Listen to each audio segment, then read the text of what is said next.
சூப்பரான மட்டன் பிரியாணி வாங்க எப்படி செய்கிறதுன்னு பார்க்கலாம். நம்ம சேனலை இப்போ தான் ஃபர்ஸ்ட் டைம் பார்க்குறீங்கன்னா சப்ஸ்கிரைப் பண்ணி வச்சுக்கோங்க. இந்த வீடியோ பார்த்துட்டு பிடிச்சிருந்துச்சுன்னா ஒரு லைக் பண்ணிக்கோங்க. ஸோ இப்போ வாங்க வீடியோக்குள்ளே போகலாம்.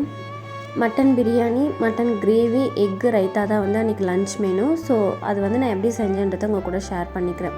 ஃபஸ்ட்டு ஒரு குக்கரில் 1/2 kg அளவுக்கு மட்டன் வந்து நல்லா வாஷ் பண்ணிவிட்டு மஞ்சத்தூள், உப்பு, இஞ்சி பூண்டு பேஸ்ட்டு சேர்த்து 4லேருந்து 5 விசில் வரைக்கும் வச்சு எடுத்துக்கிறேன்.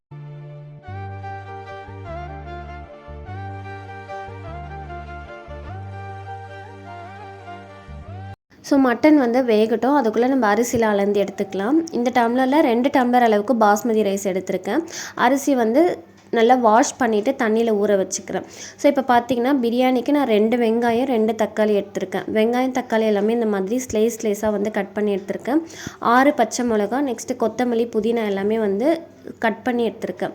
இப்போ பார்த்தீங்கன்னா மட்டன் வந்து வெந்துருச்சு. இது வந்து இருக்கட்டும். இப்போ ஒரு குக்கரில் 4 டேபிள் ஸ்பூன் அளவுக்கு எண்ணெய் சேர்த்துட்டு நம்ம கட் பண்ணி வச்சுருக்க வெங்காயம் சேர்த்து வதக்கிக்கலாம். வெங்காயம் வந்து நல்லா கோல்டன் ப்ரௌன் கலர் ஆகணும். ஸோ அப்போ தான் வந்து பிரியாணி வந்து நல்லா டேஸ்ட்டாக இருக்கும்.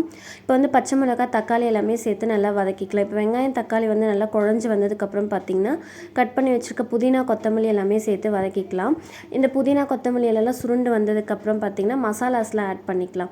ஃபஸ்ட்டு இஞ்சி பூண்டு பேஸ்ட்டு சேர்த்துட்டு வதக்கிக்கலாம். இஞ்சி பூண்டு பேஸ்ட் வந்து நம்ம ஆல்ரெடி சேர்த்துருக்கோம், அதனால இப்போ ஒரே ஒரு டீஸ்பூன் தான் வந்து சேர்த்துருக்கேன். நெக்ஸ்ட்டு பட்டை, லவங்கம், கிராம்பெல்லாம் வந்து நான் அரைச்சி வச்சுருக்கேன். அது 1 teaspoon, Sakthi biryani masala 1 teaspoon, Kashmiri chilli powder 1 teaspoon, red chilli powder வந்து ஒரு 1/2 டீஸ்பூன் சேர்த்துருக்கேன். தேவையான அளவுக்கு உப்பு சேர்த்து நல்லா மிக்ஸ் பண்ணி விட்டுட்டேன். இப்போ வந்து 2 டேபிள் ஸ்பூன் அளவுக்கு தயிர் சேர்த்துட்டு நல்லா மிக்ஸ் பண்ணனா ஒரு கிரேவி கன்சிஸ்டன்சிக்கு வந்துடும். இந்த டைமில் வந்து பார்த்திங்கன்னா நம்ம வேக வச்சுருக்க மட்டனை இது கூட சேர்த்து நல்லா அந்த மசாலாலாம் மட்டனில் கோட் ஆகிற மாதிரி மிக்ஸ் பண்ணி விட்டுடணும்.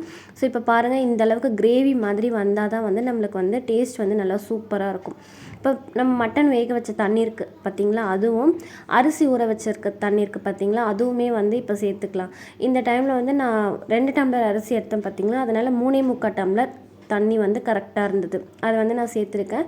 ஃபைனலாக வந்து லெமன் வந்து புழிஞ்சு விட்டுட்டேன். இப்போ தண்ணி கொதிச்சதுக்கப்புறம் பார்த்திங்கன்னா நம்ம ஊற வச்சுருக்க அரிசி சுத்தமாக தண்ணி இல்லாமல் ஃபில்டர் பண்ணிவிட்டு தான் வந்து சேர்த்துக்கணும். ஏன்னா ஆல்ரெடி நம்ம மெஷர்மெண்ட் பண்ணி தான் வந்து தண்ணி எல்லாமே சேர்த்துருக்கோம்.